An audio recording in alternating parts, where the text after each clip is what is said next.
Welcome to This Explainer. Today, we're diving into a really quiet but absolutely monumental shift that's happening right now in global finance.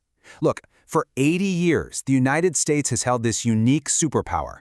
And it wasn't just built on military might, it was built on a mathematical bedrock of absolute financial trust. But today, the data is telling us a completely new story. As you'll see, the world's most trusted borrower is quietly losing its edge. Okay, let's jump right into this defining moment. On May 16, 2025, Moody's ratings officially stripped the United States of its final perfect AAA credit rating. They downgraded the US to AA1.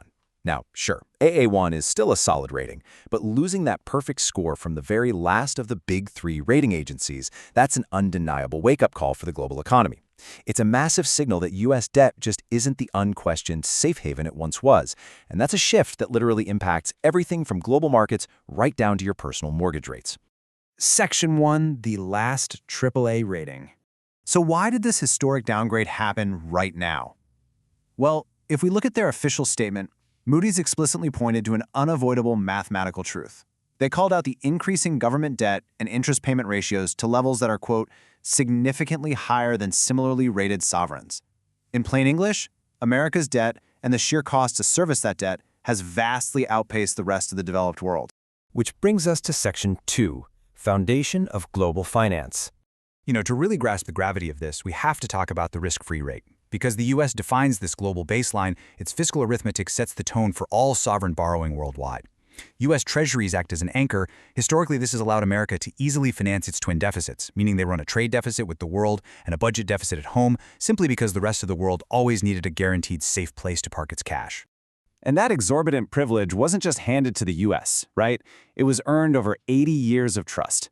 It started way back with the Bretton Woods system in the 1940s, evolved into the petrodollar era in the 70s, where oil was priced exclusively in dollars, and really cemented US Treasuries as the ultimate global asset. But fast forward to 2025, and that foundation is visibly showing cracks. Section 3. The math breaks down. Those cracks are absolutely glaring when we look closely at the math behind the federal budget, because frankly, it just no longer adds up. For the first time ever, independent trackers estimate the federal government's net interest costs alone have surpassed $1 trillion this year. That is just the cost of carrying the debt, not paying it down.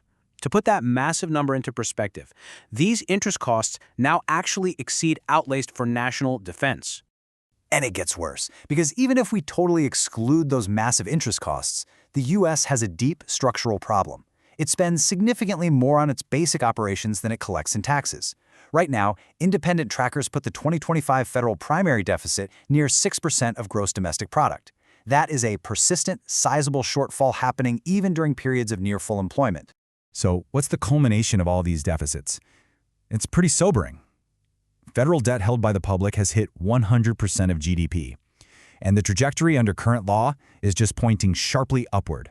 Projections from the Congressional Budget Office show it blowing past all historical peaks to hit 120% by 2036. Which brings us to a terrifying macroeconomic trigger known as the R minus G problem. Let's break this down real quick. R is your borrowing costs, and G is your economic growth. When your borrowing costs persistently exceed your economic growth, stabilizing your debt becomes mathematically impossible. Unless, of course, you run increasingly large primary budget surpluses, which, as we just saw, the U.S. is absolutely not doing. The really crucial point here is that this creates an escalating feedback loop. High debt itself makes investors nervous, right? So they demand higher returns to take on that risk. That raises your borrowing rates. Higher rates tighten your fiscal constraints, which forces you to borrow more just to pay the higher interest, and boom, that raises the debt even further. It is a vicious, self-perpetuating cycle. And this loop bleeds directly into the real world. Just look at this IMF data. It brilliantly highlights how these elevated sovereign yields, combined with a massive supply of new treasuries, cause broader global financial instability. It puts immense pressure on worldwide funding markets, squeezing the short-term lending rates that global banks literally rely on to function. Section 4. The global shift away. Naturally, the rest of the world isn't just sitting by watching this math deteriorate. They are actively responding. The geopolitical response we're seeing take shape is known as de-dollarization. Now, to be clear, this doesn't mean the dollar just vanishes tomorrow. What it means is a structural, gradual reduction in the US dollar's role as the world's primary reserve currency. It's a pragmatic shift. Nations are actively seeking financial independence from US monetary policy and sanctions. The data paints a super clear picture here. In 2026, the dollar's share of global reserves fell below 57% for the first time since 1995. Now, while it remains the dominant currency for sure, the trend line is unmistakably pointing downward as foreign central banks quietly diversify their assets. And this shift really accelerated after a massive watershed moment in 2022, the freezing of Russian central bank reserves. That fundamentally altered the risk calculus for reserve managers globally. Because of that, we now see BRICS nations actively building financial alternatives completely outside the SWIFT system. We even have traditional partners like Saudi Arabia increasing their yuan-priced oil exports to China up to 22%. Because of this accelerating trend, central banks have been buying gold at historic rates. Actually, analysts at VanEck ran a fascinating theoretical balance sheet exercise. They calculated that if confidence continues to erode and the US dollar completely loses its reserve status, gold could theoretically reprice to $39,000 an ounce, just to equalize the liabilities central banks have in circulation. It's a staggering number, but it's a powerful mathematical illustration of the stakes. Section 5. The Pound Sterling Warning.